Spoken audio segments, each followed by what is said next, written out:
Amen. Let's read the Bible together. Today's passage is from Luke chapter 10, verses 38 through 42. Luke chapter 10, verses 38 through 42. I'm reading it in New International Version, known as NIV. As Jesus and his disciples were on their way, he came to a village where a woman named Martha opened her home to him. She had a sister called Mary who sat at the Lord's feet listening to what he said. But Martha was distracted by all the preparations that had to be made. She came to him and asked, "Lord, don't you care that my sister has left me to do the work by myself? Tell her to help me." "Martha, Martha," the Lord answered, "you are worried and upset about many things, but few things are needed, or indeed only one. Mary has chosen what is better, and it will not be taken away from her." Amen. Today is the second week of Advent. The Advent is from the Latin word adventus, meaning coming. The season of Advent starts 4 Sundays before Christmas, and during the season of Advent, we prepare our Christ coming. Each Sunday has a theme. The first Sunday, which was last week, was a hope week. Today is a peace week. The third week, which is next week, is joy week. And then the last week before Christmas, is a week of love. Since Jesus came to us as a light of the world, we light up the candles. So since it's the second week of Advent, we lit up our second candle of hope. Today is the Peace Week. Can we turn around to our friends or neighbors, brothers or sisters, or your family or whoever sitting next to you? If you do not know them, that's fine. Let's greet to one another by saying, "Peace be with you." Peace be with you. Since this is a Peace Week. Or let's say, Shalom. Shalom. Can we say shalom to one another?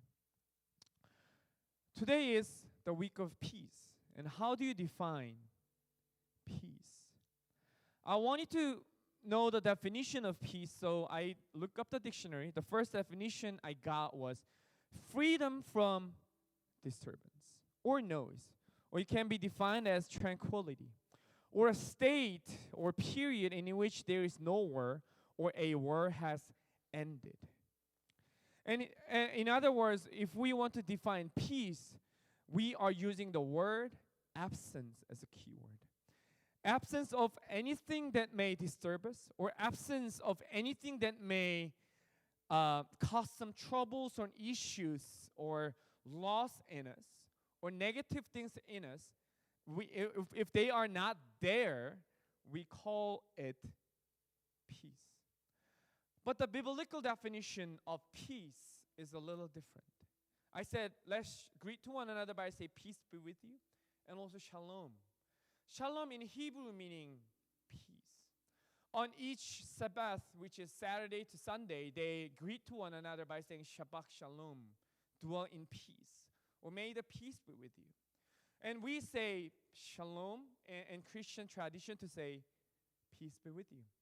But here is a definition of peace, shalom in Hebrew.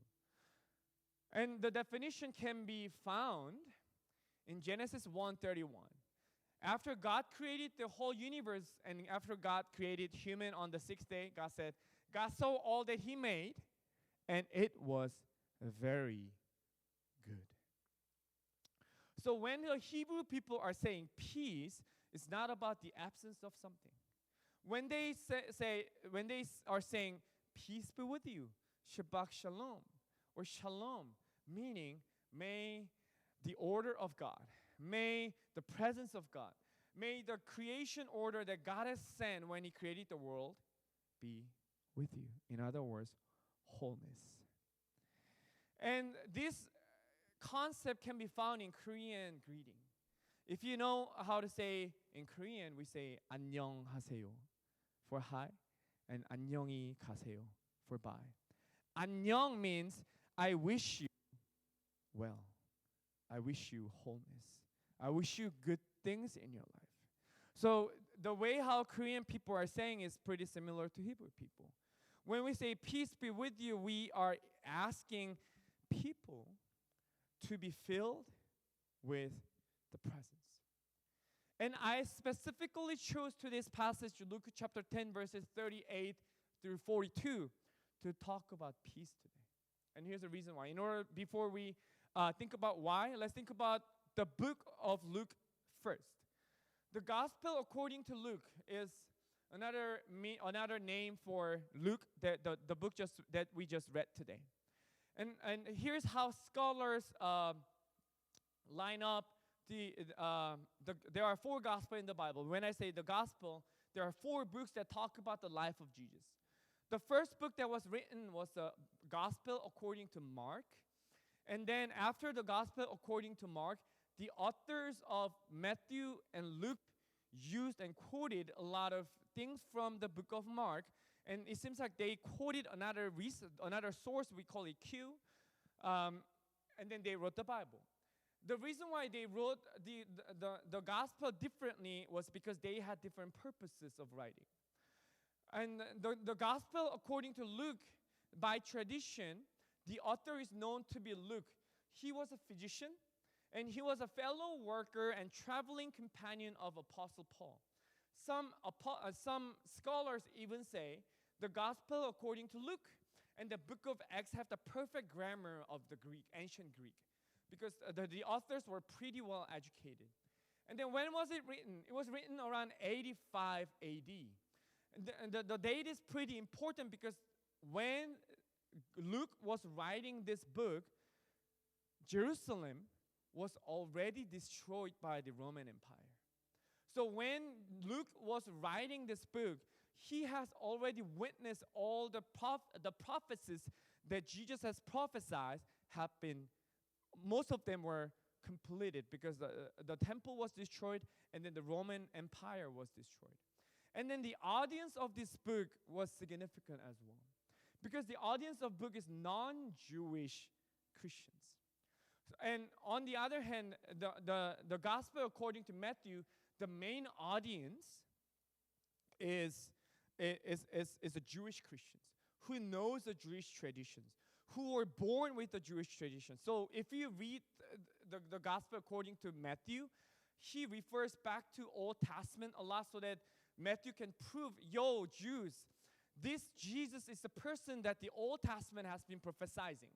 And then if you compare the family tree of Jesus, Matthew is trying to persuade the audience by saying, hey, from Adam to Abraham to David to Jesus, Jesus is a legit king that the Old Testament has been prophesizing.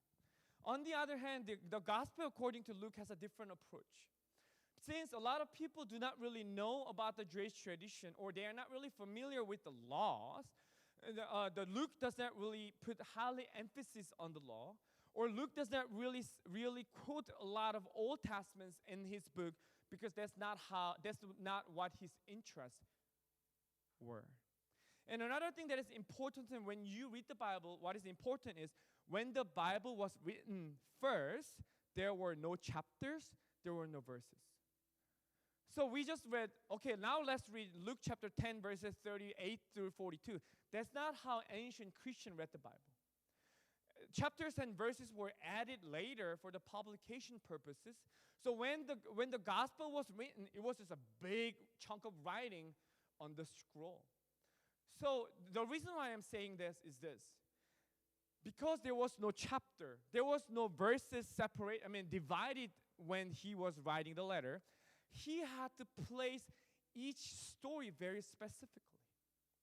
The order of his writing tells us what he wanted to tell us, and the order of writing tells us what his emphasis is on. So the text we just read today, Luke chapter 10, verses 38 to 42, was placed between 2 different stories. The story that was written right before today's passage is about the Good Samaritan man. There was a guy who was traveling, he was robbed and he was beaten up. And there was a priest, and then he was thrown away. He was abandoned on the road. And then there was a priest who were passing by, but the priest did not help. There's a Levite who passed by. He did not help. But the Samaritan man came to him and helped him. And do you know what is written before that story? It was right before the Good Samaritan story. Jesus sent his disciples so that they can go out and preach the gospel. And then right after today's passage, the story of Mary and Martha, Jesus teaches the Lord's Prayer to his disciples. So what Luke is trying to say in this passage is this. What Luke is saying, there is something more important than you work for God. Even though you think you are doing all the great works, if you are missing one thing, you're actually missing everything. Levites and the priests, they were known religious people. However, even though they were perfect in the eyes of the law, because they missed one thing, they were not godly people. And then Mary and Martha. That is what I want us to learn about and think about today as we wait for Christ's coming. In our church, or in our neighborhoods, or in our lives in general, we see a lot of people, or even yourself, who are doing a lot of volunteer works. We try to fill lots of service hours, especially doing youth ministry. I've seen them asking, hey, can you write a paper so that I did this many service hours? It's important for us. I mean, for them, that's important for them to go to college. So a lot of juniors and seniors ask me about it. But we oftentimes try to serve other people and help other people. I'm gladly, I haven't seen this from our church yet, but in my previous churches and the church that I've been growing up, there's one dilemma that we Christians have been dealing with historically. People who work really hard for God are the ones who are actually troubling other people to trouble more. People who spend their more times in the church, or people who said, I've been believers for a long time, we often see those people, those hard workers are the ones who are giving other people trouble. Or we often see some people who are really dedicating their lives for God, getting tired, and then they get burned out. And then people often say, you are getting burned out because you are weak. There's a prayer in me while I was preparing this sermon. I hope our church can be, and our community can be, the ones who can do our best to encourage one another. And then in order for us to be that community, in order for us to keep peace within our community, there are two things we can learn from today's passage so that we do not miss the most important things when we serve our God. The first lesson I want us to share with you is embrace the language of service. Maybe most of you have heard a book, 5 Love Language. Do you know what your love languages are? There are acts of service, words of affirmation, receiving gifts or giving gifts, quality time, and physical touch.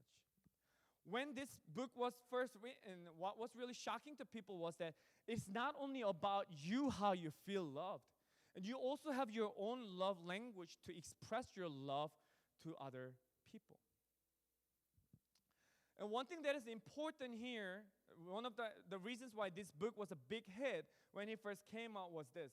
Because it kind of helped the loved ones, or parents and children, or even between friends. This book was teaching us, educating us, how to communicate our love with one another. For example, let's say, one of my love language is, two of them are words of affirmation and quality time. Let's say if my beloved one keeps giving me gifts, and by the way, I took the test right before this, and then my receiving gifts love language was 0%. But that does not mean I do not appreciate the gifts. Just kidding. So if my beloved one keeps giving me gifts, I will not really feel loved if I don't really hear words of affirmation or spend quality time with the person. Same. If my significant other, let's say her love language was physical touch, and I don't touch her at all, in that case, she will not feel loved. If her love language is receiving gifts, if I just keep telling her, you are the best person, you are so beautiful, you deserve more than anything else. And then if I keep saying this, but if I don't really give gifts to the person will not feel loved. That's what the 5 love language book is mainly talking about. And if we read today's passage, we see the similar things. As Jesus and his disciples were on their way, he came to a village where a woman named Martha opened her home to him. She had a sister called Mary who sat at the Lord's feet listening to what he said. So Martha invited Jesus to her house. She was living with a sister whose name was Mary. And Martha and Mary, they both loved Jesus because Jesus kind of helped their brother, whose name is Lazarus later, who died from leprosy. Jesus brought him back to life. And then Mary and Martha, they really loved Jesus. So for Mary, this is how she expressed her love for Jesus. She sat down at the Lord's feet, listening to what he said. So it looks like her love language was quality time. But Martha was distracted by all the preparations that had to be made. She came to him and asked, Lord, don't you care that my sister has let me to do the work by myself? Tell her to help me. What Martha is like doing is like, oh, I love Jesus so much and he is visiting here, so I have to prepare great foods for him so that he can feel like he's being served by my family. So maybe her love language was acts of service or something. But here, one thing that I want to draw your attention to is this. Jesus does not rebuke Martha for her work. Jesus rebukes her for her complaints. And Jesus never rebukes Mary for not working for Jesus.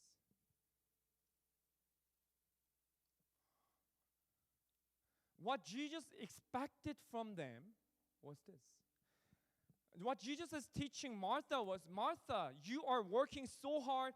I understand why you are trying to work so hard, but what I want from you right now is just to sit down here and to spend time with me a little bit.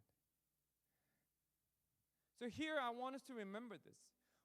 As I shared earlier, we have to appreciate and accept other people's love languages because they all express their love. They all feel love before. At the same time, we all have different language of the service. For Mary, the way that she was serving was to sit down next to Jesus and listen to his teaching and spend time with him was the way that she was serving Jesus. What about Martha? For her, making something, feeding Jesus was the way she was serving Jesus. What am I trying to say here? Dear brothers and sisters, how do you define your service and dedication? Are you trying to serve other people in your own standards? You decide, oh, these people may need this. So you try to fill their needs based on your own eyes and thoughts.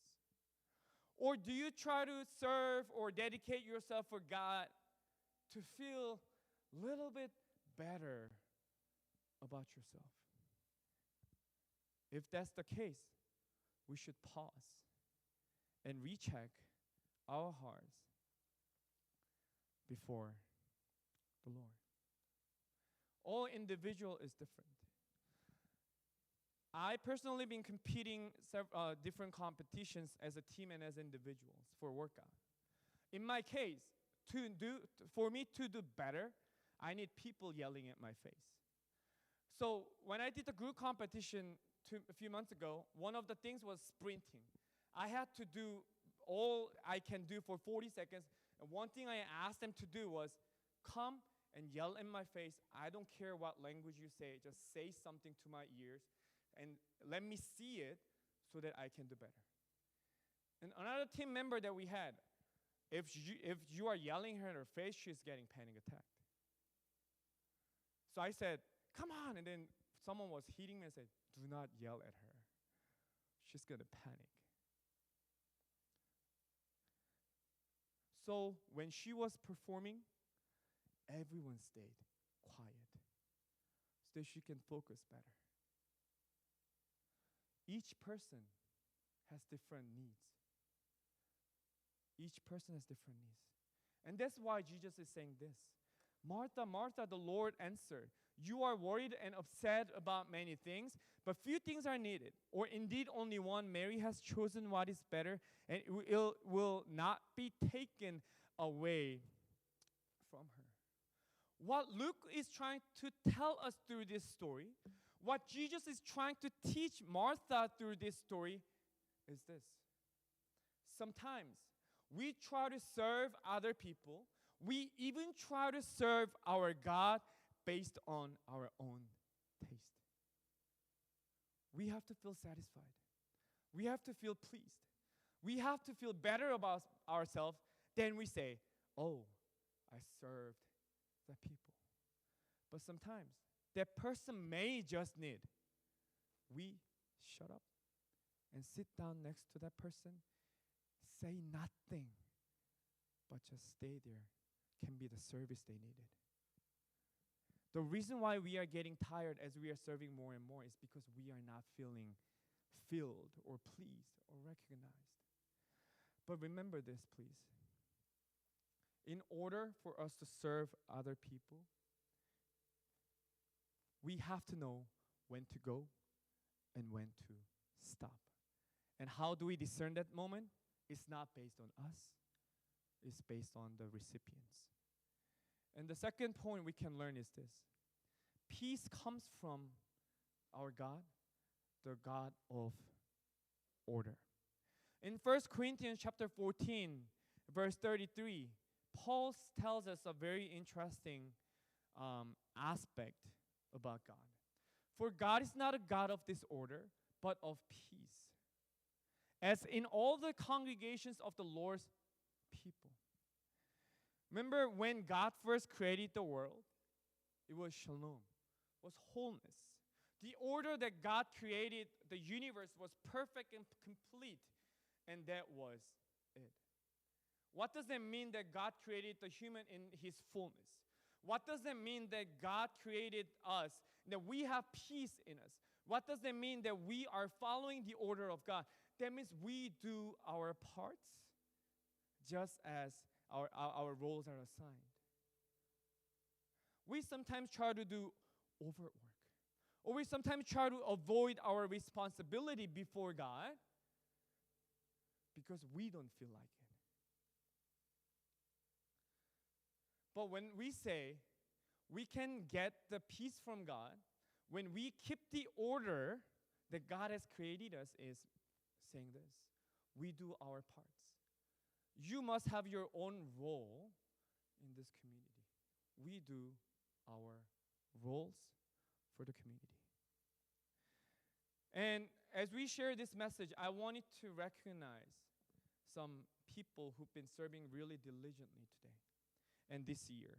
There are worship team, there was connect team, and there was media team who are working really hard to do their parts and who were able to serve us and serve great things for us.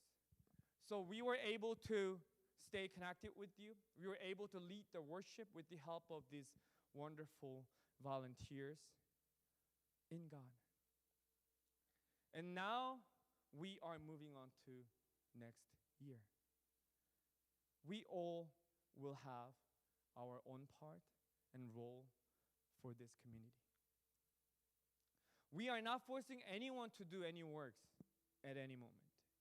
But I pray that when God is telling us or inspiring us to do something or to share something, let's obey Him this coming year. Because when we truly obey God's inspiration, we can feel peace from Him. And another thing I want to strongly highlight before I wrap up the sermon is this. Let's not compare ourselves to other people. What Martha did was this. Jesus, don't you see how hard I'm trying to work here? Look, Mary, what a lazy girl. She's just sitting there in front of your feet. And she's listening to you. Look, she's not doing any work. You should appreciate me more, dear Lord Jesus. That's what we often do. God, can't you see how many hours I'm spending for this? God, can't you see how hard I'm working for this? Look at these people. They're not doing anything. But if we are missing this one thing, if we are missing Jesus in us, our works may be in vain. That's why our worship is important. How desperate are you to meet God through this worship service? The wisdom to discern when to go. The wisdom to discern when to stop. The wisdom to discern what the other people's needs and what my role is to fill the needs come from God. If we are not meeting God, if we are not meeting God through our worship, if we cannot worship God, then we are missing the most important parts. We are serving other people because God's love and grace is greater than anything. But serving other people do not tell us we are the people of God if our worship is not there.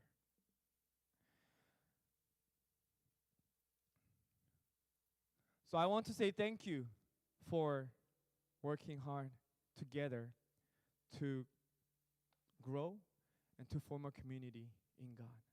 And as we are waiting for the Prince of Peace, and as we are waiting for the new year to come, I hope we can remember this. When we decide to serve other people, let's pay attention to their language of service, their needs. And when we decided to serve other people, let's not compare ourselves to other people, but let's follow the order of God. That's the role that God has assigned us in that specific